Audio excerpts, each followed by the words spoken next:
Hello friends, आज हम लोग कुछ ऐसे टॉपिक्स, छोटे छोटे सब टॉपिक्स को डिस्कस करेंगे जो कि नेट के ख्याल से बहुत इंपॉर्टेंट है। उसमें है partial correlation, zero order correlation, multiple correlation, null hypothesis, alternative hypothesis, type 1 error and type 2 error. तो सबसे पहले हम देखेंगे पार्शियल कोरिलेशन। पार्शियल कोरिलेशन क्या करता है? ये मेजर करता है क्या चीज का मेजर करता है? एसोसिएशन ऑफ वेरिएबल्स, दो या दो से अधिक वेरिएबल्स के बीच के एसोसिएशन या संबंध को ये बतलाता है। और इसमें क्या होता है कि ये कोरिलेशन दो वेरिएबल के बीच में होता है और तीसरा वेरिएबल को हम पार्शियल आउट या होल्ड कर देते हैं, उसको रोक देते हैं, उसका इफेक्ट को नहीं स्टडी करते हैं, तो इसे हम पार्शियल कोरिलेशन कहते हैं। इसका वैल्यू -1 से +1 के बीच में रेंज करता है, ठीक है। और इस जैसे इसको हम एक उदाहरण से समझते हैं कि अगर हमें किसी का हेल्थ का स्टडी करना है तो ब्लड शुगर, ब्लड प्रेशर और बॉडी वेट, तीन चीज को अगर हमको अध्ययन करना है तो पार्शियल कोरिलेशन करने के लिए क्या होगा? दो चीज को हम एसोसिएट करेंगे और एक को पार्शियल आउट कर देंगे। तो मान लीजिए कि ब्लड शुगर हमारा 1 वेरिएबल है, ब्लड प्रेशर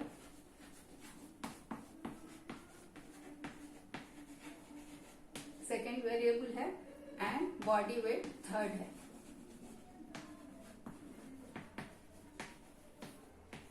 तो इसका अगर हम पार्शियल कोरिलेशन देखेंगे तो हम क्या करेंगे? ये पहला हुआ, ये दूसरा, ये तीसरा। तो इसका हम पार्शियल कोरिलेशन R से दिखाएंगे। कोरिलेशन को R से दिखाते हैं तो इस तरह से लिखाएगा R1 2 एंड पार्शियल आउट जो है, जिसको हम होल्ड करते हैं, जिसको कांस्टेंट करते हैं, वो थर्ड वेरिएबल हुआ। तो इसको हम इसका रिलेशन देखेंगे और इसको होल्ड करके रखेंगे। इसे हम ऐसे भी कर सकते हैं, 2 को होल्ड कर सकते हैं, मतलब इन तीनों वेरिएबल में से किसी एक को होल्ड करके बाकी दोनों का रिलेशन हम देखते हैं। तो ये हुआ हमारा partial correlation.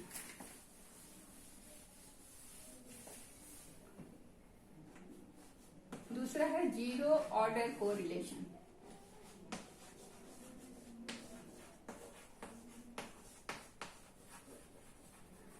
Zero order correlation ये क्या होता है कि जिसमें कि कुछ भी हम पार्शियल आउट नहीं करते हैं। ये रिलेशन जब भी हम एक्सपेरिमेंट करते हैं तो कोई भी वेरिएबल को हम होल्ड भी नहीं करते, पार्शियल आउट भी नहीं करते हैं। तो ये बताता है हमें कि जब कोई भी फैक्टर को हम कांस्टेंट नहीं किए और जब रिलेशन को अध्ययन करते हैं तो क्या पाते हैं हम कि उन दोनों वेरिएबल में कोई रिलेशन ही नहीं है। जीरो ऑर्डर कोरिलेशन बताता है कि there is no correlation between the two variables. जैसे drinking of T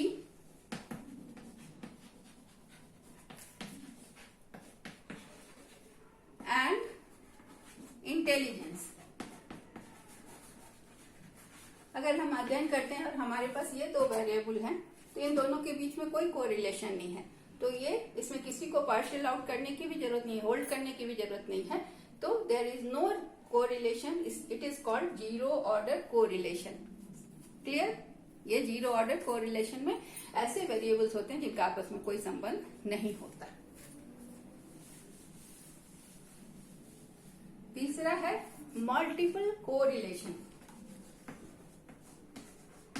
multiple correlation में क्या होता है?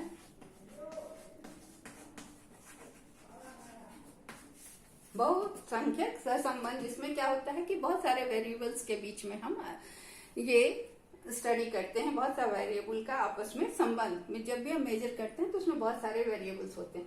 तो इसमें हम क्या करते हैं कि एक वेरिएबल को स्टडी करने के लिए बाकी सब वेरिएबल्स जो होते हैं उनको हम होल्ड करते हैं या कांस्टेंट करते हैं या फिर उनका इफेक्ट को देखते हैं। जैसे मान लीजिए कि हम ये वेरिएबल 1 2 3 4 5 कुछ भी हो सकते हैं। तो अगर हम स्टडी करते हैं कि किसी का रिजल्ट क्या चीज, इसको हम एक उदाहरण से समझ रहे हैं कि किसी का रिजल्ट क्या क्या चीज पर डिपेंड करता है। तो रिजल्ट का अदर वेरिएबल्स से क्या संबंध है। तो ये मेरा वेरिएबल नंबर 1 हुआ, इसका संबंध हम देखेंगे अदर वेरिएबल्स से। अदर ये पहला हुआ। दूसरा वेरिएबल हमारा होगा टीचिंग, स्कूल की टीचिंग अफेक्ट करता है रिजल्ट। तीसरा अफेक्ट करता है इलेक्ट्रिसिटी का सप्लाई। अगर घर शहर में जहाँ वो स्टूडेंट रहता है वहाँ इलेक्ट्रिसिटी की सप्लाई सही है तो उसकी पढ़ाई अच्छी होगी, तो रिजल्ट अच्छा होगा। चौथा है ट्यूशन, तो वो ट्यूशन पढ़ता है, कैसा ट्यूशन पढ़ता है, उसका क्या इफेक्ट है। तो हमारा ये कैसे होगा, आर या कोरिलेशन को आर से भी दिखाते हैं, स्मॉल आर से भी।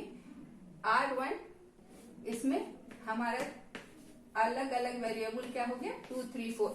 तो ये हमें क्या बता रहा है कि बहुत सारे वेरिएबल के साथ संबंध। तो ये एसोसिएशन जो है वो एक वेरिएबल का बहुत सारे 2, 3, 4 वेरिएबल के साथ जो संबंध बनाता है उसे हम मल्टीपल कोरिलेशन कहते हैं। अब हम पढ़ेंगे नल हाइपोथेसिस। हाइपोथेसिस क्या होता है, परिकल्पना। नल हाइपोथेसिस ये क्या बताता है, नल हाइपोथेसिस क्या होता है, यह एक क्लियर स्टेटमेंट है जो कि रिलेशनशिप क्या बताता है, दो स्टैटिस्टिकल ऑब्जेक्ट के बारे में, दो statistical object of measurement, statistical object of measurement और डिस्ट्रीब्यूशन में, दो स्टैटिस्टिकल ऑब्जेक्ट ऑफ मेजरमेंट और डिस्ट्रीब्यूशन के बीच में संबंध बतलाता है।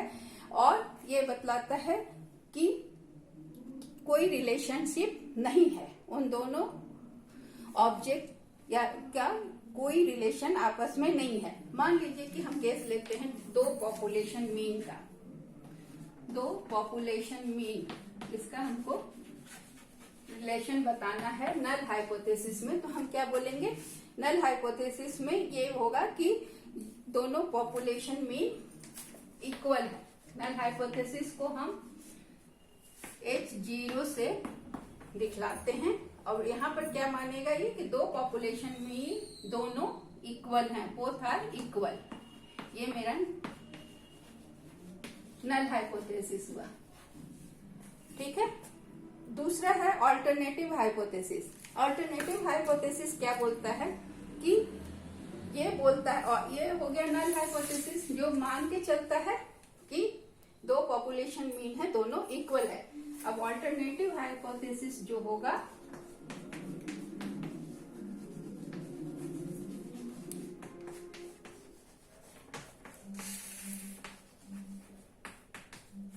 इसे हम H1 से बताते हैं। ये क्या बताएगा, ठीक उसका अपोजिट बोलेगा कि उसमें हमने नल हाइपोथेसिस में देखा है कि both population mean are equal, ये बोलेगा, इसको रिजेक्ट करेगा। जो नल हाइपोथेसिस बोला है अल्टरनेटिव हाइपोथेसिस उसको रिजेक्ट करेगा और बोलेगा कि both population mean are not equal.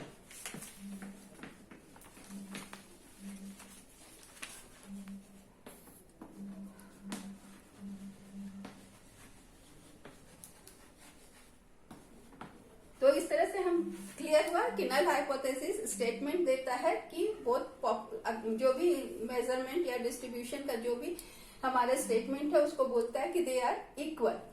तो वो हुआ नल हाइपोथेसिस जो कि H0 से बताया गया। और H1 क्या है, ऑल्टरनेटिव हाइपोथेसिस जो हमें कहता है कि जो नल हाइपोथेसिस कर रहा है उसका अपोजिट, उसको बोल रहा है कि both mean are not equal. अब टाइप 1 एरर और टाइप 2 एरर ये नल हाइपोथेसिस पर ही डिपेंड करता है। तो टाइप 1 एरर कब होता है, ये बहुत इंपॉर्टेंट है, इस पर बहुत सारे क्वेश्चंस आते हैं। टाइप 1 एरर कब होता है कि जब कोई रिसर्चर नल हाइपोथेसिस को रिजेक्ट कर देता है जबकि वो सही होता है। मतलब जो भी नल हाइपोथेसिस है वो सही है, मतलब both population mean are equal, जो हम पिछला उदाहरण में देखे, तो वो सही है, लेकिन रिसर्चर क्या उसको रिजेक्ट कर दिया। रिजेक्ट करके क्या बोल दिया, दे आर नॉट इक्वल।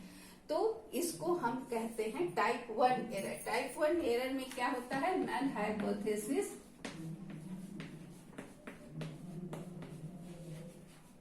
सही होता है ना, नल हाइपोथेसिस सही होता है और रिजेक्टेड हो जाता है, ट्रू होने पर भी रिजेक्ट हो जाता है, इज ट्रू, लेकिन इसको हम रिसर्चर ने रिजेक्ट कर दिया, तो इसे हम टाइप 1 एरर कहते हैं। इसे हम ये भी कहते हैं फॉल्स पॉजिटिव फाइंडिंग, इसे फॉल्स पॉजिटिव फाइंडिंग भी कहा जाता है। ये भी क्वेश्चन आ सकता है कि फॉल्स पॉजिटिव फाइंडिंग किसको कहते हैं, तो हम कहेंगे टाइप 1 एरर को, जिसमें कि नल हाइपोथेसिस के सही रहने के बावजूद उसे रिजेक्ट कर दिया जाता है, जबकि उसे रिजेक्ट नहीं करना चाहिए। उसको रिजेक्ट नहीं करना सही होता है, बट इसे रिजेक्ट कर दिया जाता है, तो हमारा टाइप 1 एरर हो जाता है। दूसरा है टाइप 2 एरर। टाइप 2 एरर में क्या होता है कि ये बोला जाता है कि नल हाइपोथेसिस जो गलत है, मेरा नल हाइपोथेसिस रॉन्ग है, लेकिन उसको हम रिजेक्ट नहीं करते। पहला था कि सही है, उसको रिजेक्ट कर देते हैं, लेकिन जो रॉन्ग है उसको हम रिजेक्ट नहीं करते। तो ये क्या है, टाइप 2 एरर है नन रिजेक्शन, इसको रिजेक्ट नहीं करते ऑफ रॉन्ग हाइपोथेसिस। ठीक है, तो जब हम इसको नहीं रिजेक्ट करते हैं तो क्या होगा कि टेस्ट, हम मान के चलते हैं कि टेस्ट का कंडीशन फेल कर गया, जबकि वो एक्चुअली में क्या होता है, सक्सेसफुल होता है, तब इसे हम टाइप 2 एरर कहते हैं। इसे हम इस नाम से भी जानते हैं फॉल्स, उसको हम जानते हैं फॉल्स पॉजिटिव फाइंडिंग, इसको हम बोलते हैं फॉल्स नेगेटिव फाइंडिंग। तो इस तरह से हम क्या पाए, टाइप 1 एरर में क्या होता है, नल हाइपोथेसिस सही होता है फिर भी रिजेक्ट हो जाता है, तो उसे हम टाइप 1 एरर कहते हैं। टाइप 2 एरर में होता है कि फॉल्स को, नल हाइपोथेसिस फॉल्स है लेकिन हम उसको रिजेक्ट नहीं करते, non rejection of false null hypothesis is type 2 error. So it's clear now, ये बहुत इंपॉर्टेंट है, इसको बहुत ध्यान से देखिएगा। Thank you.